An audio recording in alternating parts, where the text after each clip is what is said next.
Hey, this is Steve Horvath. We're still at the Oaks Show. We're going to switch gears a little bit here. We're going to get off the fishing bandwagon, and we're going to talk a little QDMA. And QDMA is the Quality Deer Management Association.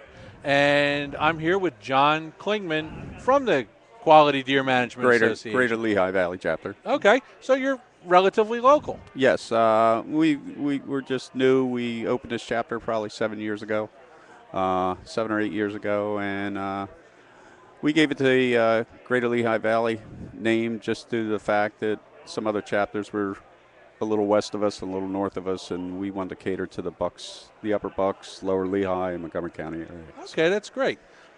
Let's talk about the principles of QDM, Quality Deer Management. QDMA or QDM is basically teaching people that enjoy hunting like I do the things they can do with their deer herd if they have a large piece of property or a small piece of property. I think it helps all the animals out there.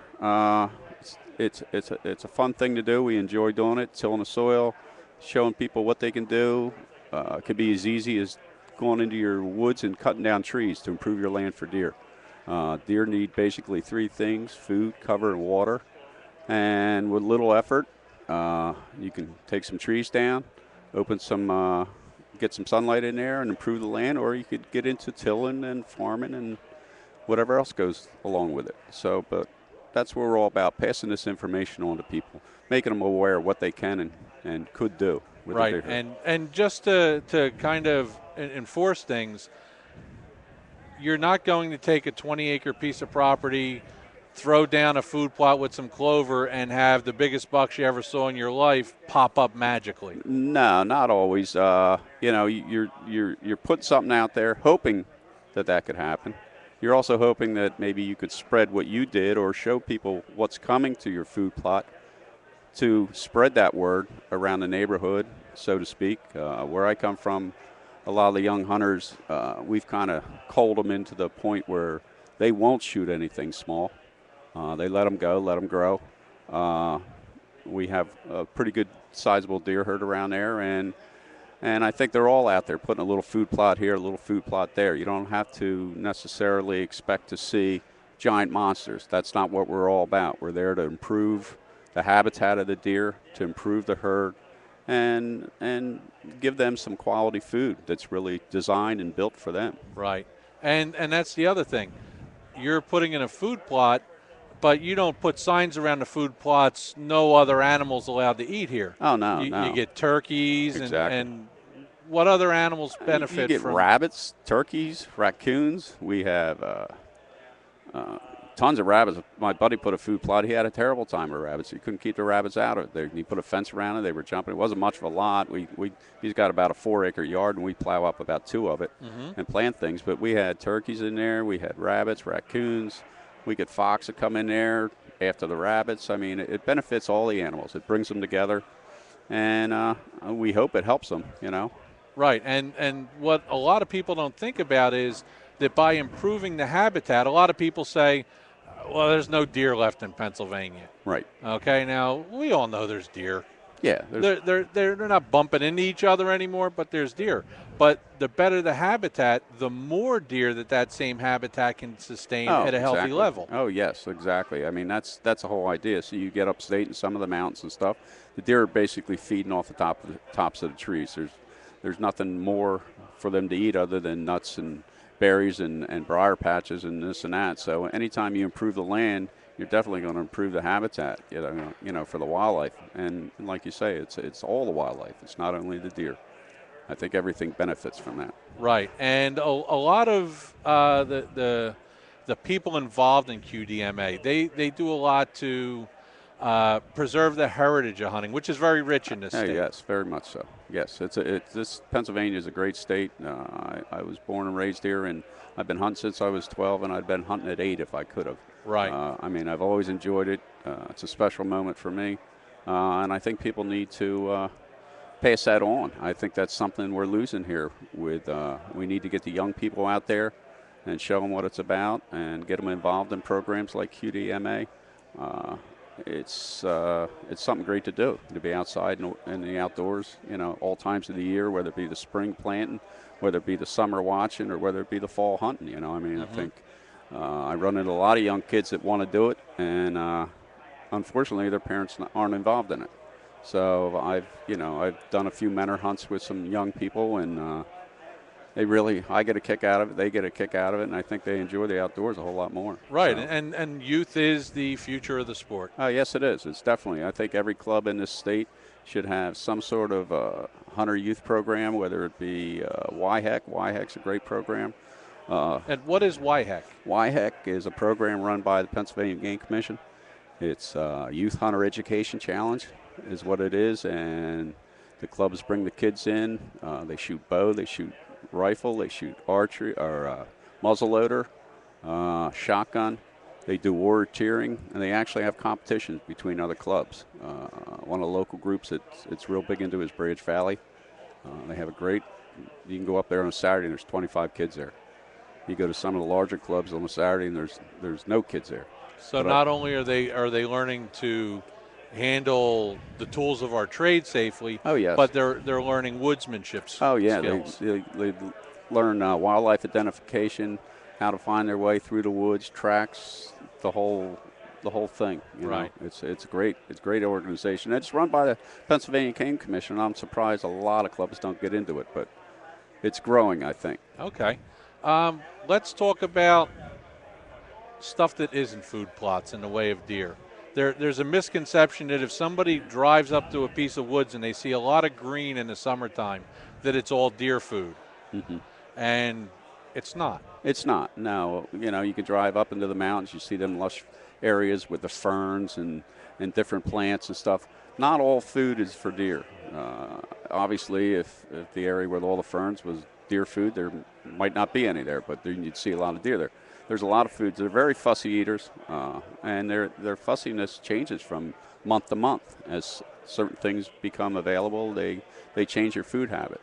They eat quite a bit, 22 or 23 different. I may be wrong, maybe more varieties of food, but not everything in the woods that you see when you walk through is something that a deer will eat. You're absolutely correct. Right, and one of the things that I've found through people that I know that are a little more involved in deer management or managing their own land, they seem to be able to tell things in the woods a little bit better. They can identify an oak from a maple and a locust and a walnut tree and things like that. And that's important to a hunter. Oh, yeah, it's important to a hunter. I think it should be important to everybody, There's nothing worse than seeing a person that goes out in the woods and sees an animal or a tree and has no clue what it is or what kind of animal it is even, And to me, being a hunter and an outdoorsman, I find that hard to believe, that someone can see a raccoon or a groundhog and not know what it is, or see an oak tree, or, but I think there should be some sort of educational program in our schools to introduce our youth to that, because they're basically not out there. Right. Okay, let's switch gears a little bit again, and we'll talk about two things that are a little controversial with hunters, but the first one will be HR or herd reduction. I think that most hunters that can agree that it was something that was necessary for the good of the environment.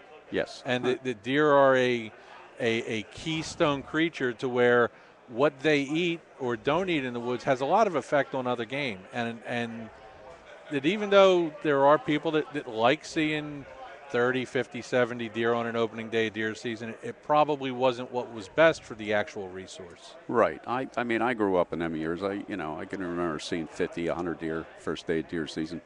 And, it was exciting. Sure. But I get as much gratitude out of going out and just spending time in nature. Right. It's not all about the deer hunt. It's, face it, deer hunting is being at the right spot at the right time, doing your homework, everything else that goes along with it, but all the other stuff you see, Right. So I think it's important to reduce the deer herd. The hunters are the easiest tool to do it with. Sometimes I get discouraged with other hunters because their philosophy isn't what my philosophy is. Right. And you're never going to make everybody happy. Some people want to see 100 deer, and and I'm happy. I mean, I've hunted in states like Maine and the Canadian provinces, and I know what it is to sit all week and see 1 or 2 deer Right. and not see any. Absolutely. And I kind of think Pennsylvania hunters are spoiled. A little bit, You maybe, know, from the past. especially the older ones. And they remember the day, Mm-hmm. and I think there's time for change. And Right. I think QDMA and reducing the deer herd is important. Right, and I think we can both agree that there are probably some areas in the state where herd reduction might have went a little bit far, Oh, sure. and it's not perfect, but they're working at it. And now we'll talk about antler restrictions. We currently have a 3-point antler point restriction in most of the state, and my philosophy is that deer, that 6-pointer, let's say 3 to a side, is the same deer that would have been a spike to us 30 years ago. Yeah. It's the new spike. It's the new spike. There yes. aren't so many spikes around. Deer are getting born earlier in the year. They have better feed, so it's a healthier deer. Right. And I'm sure that both of us would agree that even though you practice quality deer management for your piece of property you hunt, and that's your philosophy, that if somebody shot a 3 to a side deer, a 6-pointer, that you would never look down on that person No, because that's their trophy. That's their trophy. Exactly. And I think that's another misconception that a lot of people have. Yeah, I think everybody thinks QDMA is an association that wants to shoot all of those and kill 180, 200 class deer, and that's not what it's about. It's about a healthy deer It's herd. about a healthy deer herd, basically, and teaching people what's right and what's wrong. Is a 6-pointer a trophy to you? It may be. Is it a trophy to me? It may not be. It depends, I mean, I personally haven't killed a deer in Pennsylvania, a buck in Pennsylvania in years. I've passed up probably 40 or 50 bucks, Right. But to me, it just wasn't right and wasn't what I was looking for. Right. And I think the vast majority of hunters share the to each his own within the law. Sure, they have to. I mean, everybody has their own thing, and to me, piling deer up in my backyard isn't my thing, and shooting a 6-point isn't. But to another guy, that's a trophy of a lifetime. Sure, absolutely. And I think I respect that, and I never do and I never will look down on somebody for doing it. Pat them on the back and Right. say good job and move on. But that's the way I feel. Right. Well, John, I think that we cleared up some common I hope misconceptions about deer management, quality deer management. Okay. This is Steve Horvath. You can come to our site, DelawareValleyOutdoors.com. Visit us frequently or come see us at the show. We'll be here.